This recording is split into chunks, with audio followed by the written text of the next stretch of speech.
Elia Zota from Clan TV. So the first question to Prime Minister Starmer.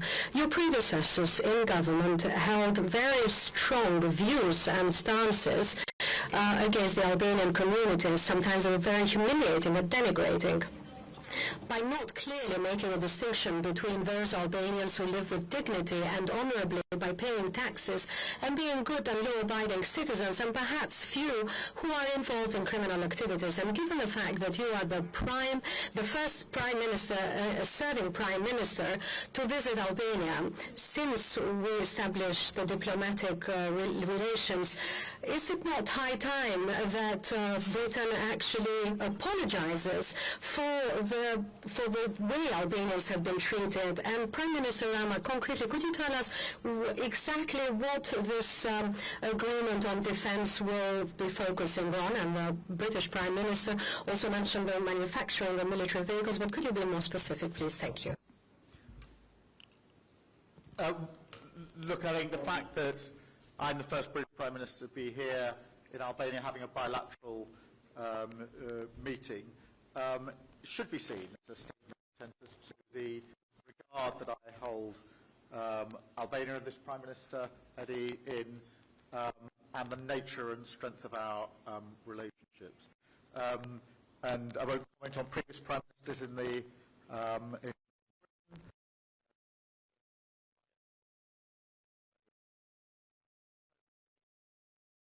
the hard yards of actually dealing with the problems that we have to address. I'd rather not shout about a challenge and a problem. I'd rather roll up my sleeves and seriously and pragmatically get on with solving it. And that, I think, is what we've proved in the last few months and years has been a much more effective way of dealing with the issues, including the joint work we saw today on law enforcement, which deals with very real issues of cross-border crime. We can't pretend that they're not there.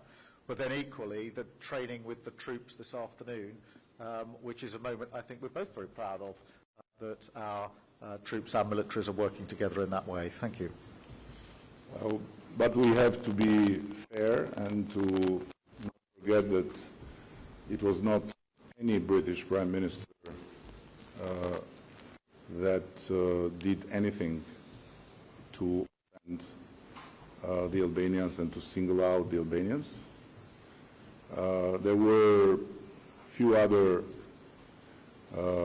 individuals that did it, but there's no excuse to ask because they were taken out from the British people by vote. So cursing the Albanians was not a good idea because the curse went back and they are now out of the parliament.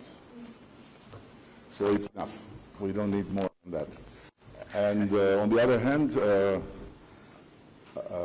I have to say that what we have said repeatedly is that we are now in a new era, and that's why the government is in a new phase in terms of building up the and what we are doing with a great ally with an incredible knowledge, let alone the money, although they always complain, the Brits, that they don't have enough money, but I wish they knew that they are very rich. No, really. I wish they knew how rich they are.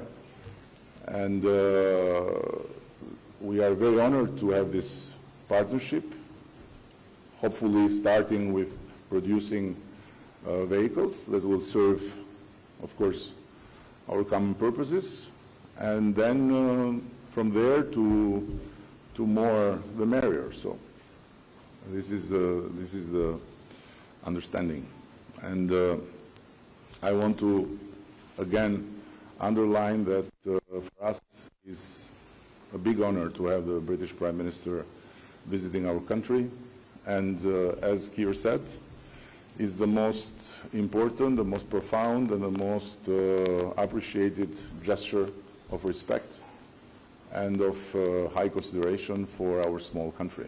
So we look forward to build more on walls and make a strong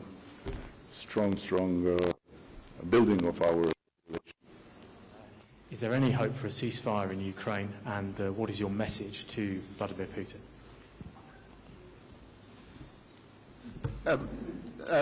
Let me take this head on, because what's happened today is further evidence that it's Putin who is dragging his feet. It is Putin who is causing the delay in a ceasefire. Ukraine has long been clear, several months ago now, that they would have a 30-day unconditional ceasefire, and we have long said that it's Putin who is standing in the way of that peace. He was the aggressor in the first place. There's only one country that started this conflict, that was Russia, that was Putin. There's only one country now standing in the way of peace, and that is Russia, that is Putin. We had a good meeting in Kyiv last Saturday, where we managed to get a whole a wide group of countries into a supportive position for a ceasefire, with sanctions if not. We now have the opportunity tomorrow at the EPC to continue our work to bring about a ceasefire. But for me, this is evidence of the point I've made repeatedly, which is that it's Putin that is dragging his heels. That is why we need all nations to line up together as allies to ensure we get the ceasefire that is so desperately needed, but also to ensure that we have sanctions in place should Putin continue down this path of dragging his heels and not coming to the table for the ceasefire. I would inform you that you are in a country that, since the change of the regime from a dictatorship to democracy 35 years ago, no Russian president or Prime Minister has put foot, and no one from here has flight to Russia. And we don't miss it, and we are not looking to change it, frankly. But this is a long story that is related to our history with the Soviet Union and Russia. This being said, I want to add that we have been all the way on the side of Ukraine and will continue to be. We are aware that although the country might have the tallest Prime Minister in NATO, it doesn't have the strength and the weight of many other countries to play any type of major or determining role.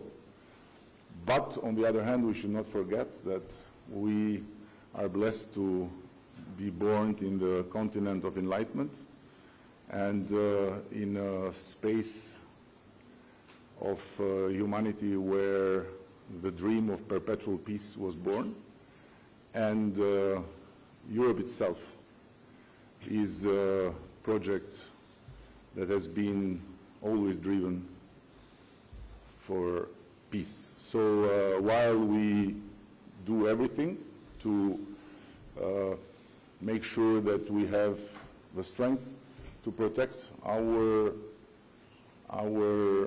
freedom and our values, we also should never give up in the search for peace. And of course, sometimes it looks very unfair, but it's the nature of being Europeans and of being on the side of humanity and not of barbarism, to look for peace even with barbarians. Thank you. Thank you so much, and enjoy Tirana. As I said to the Prime Minister, we are fighting to make sure tomorrow you have Albania weather, not London weather. But if it will be rain, you'll take the blame. Thank you.